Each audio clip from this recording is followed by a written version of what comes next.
It's likening that throwing a pair of, Chuck Taylors up over the power line, and those two shoes being like the couple. And after all these years, they're still hanging in there like Chuck Taylors on a power line. It was just such a good rural street everywhere metaphor that I felt it was so relatable. And I've seen plenty of those scenes, even in Australia. People throw shoes over the power lines in Australia,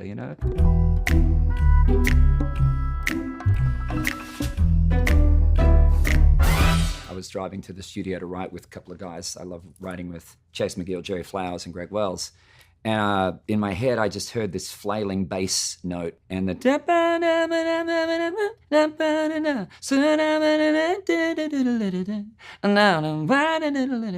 so this whole melody formed, but zero idea what the song was about. And Chase McGill had this lyric for this song called Chuck Taylors, and he had no melody. I said, let me see if that works on this, and the two just did that. It was crazy. We were holding hands barefoot in the grass, with the red sunset still warm on our backs. It's got a beautiful, very rural setting already. Just the opening line of we were holding hands, barefoot in the grass, for me sets up an innocence. There's a timelessness about it. It's not really of a time, it's not really of a place, it's just an innocence. Chase is very poetic. He's got a great way of painting a feeling in his lyrics. The sky looked like an ocean, and the water looked like glass, and forever meant tomorrow. We both wondered if we would last. There's something larger than the little town that the couple is in, starting with the sky looking like an ocean. It's just infinite. Obviously, this town's nowhere near the ocean. It's probably on a lake. But the sky looked like an ocean and the water looked like glass. And forever meant tomorrow, which is what it feels like. I mean, I remember that feeling very vividly, like, God, if we can last till tomorrow, that's like forever. It's one of the only quick, fastest ways to explain the intensity of how I feel about something is to go, oh, this is forever. It's forever, man. We're going to last forever. That's how intense it is. I know that feeling so well. You were leaving town, I didn't want to face it. Love just doesn't grow in two different places. Us burning out, I couldn't take it, so we tied a double knot in those faded white laces. The rhythm was so imperative for setting up the energy that could launch us into the chorus. The section also has a tension to it, because that's what's happening in the conversation. The chords go from a 4 chord to a minor, so the minor has tension. So there's like release and possibility, and then there's tension. And then it launches into the chorus, which is what they're doing with the shoes. We're launching them up. My size 12 and your size 7, we threw them straight up to heaven high in the small town sky.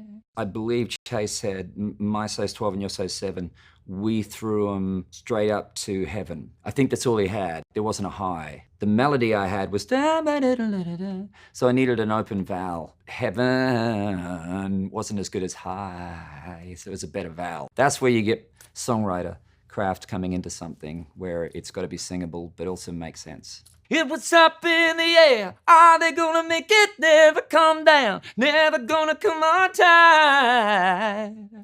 Yeah, you and I, we're still hanging in there, just like Chuck Taylors on a power line. The metaphor of the Chuck Taylors representing the couple was just beautiful and so relatable, and I hadn't heard that before. I remember every time I used to see those hanging up on a power line, I'd be like, I was thinking about somebody walking away with bare feet, maybe regretting that. In between the silence, you and me talked all night. I made you laugh, then accidentally made you cry.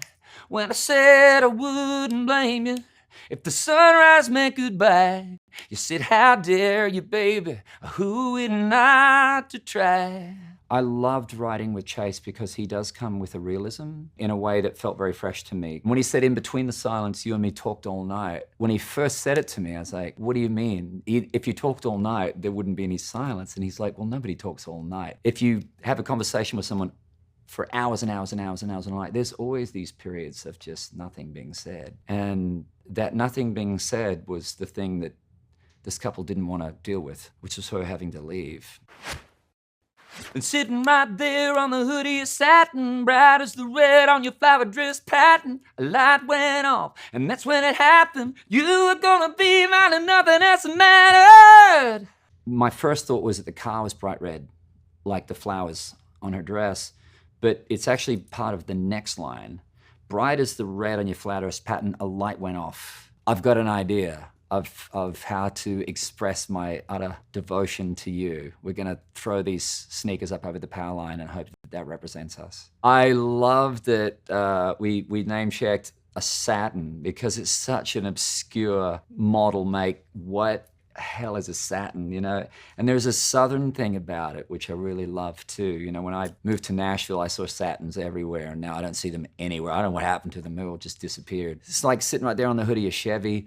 I've heard that a million times, and it wouldn't have registered to me. I wouldn't have seen a car. It would have just flown by as like 101 car choice.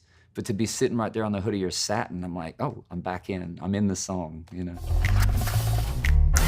The very ending of Chuck Taylor's has a recurring background part that says, we're gonna make it, yes, we're gonna make it now. Gonna make it, yes, we're gonna make it now. Gonna make it, yes, we're gonna make it now. Gonna make it now, gonna make it out. It doesn't say now at the last time, it's just gonna make it out. It sounds like now every time, but there's intent for the very last word being, we're gonna make it out. I really like that deceptive little moment at the very end of the song.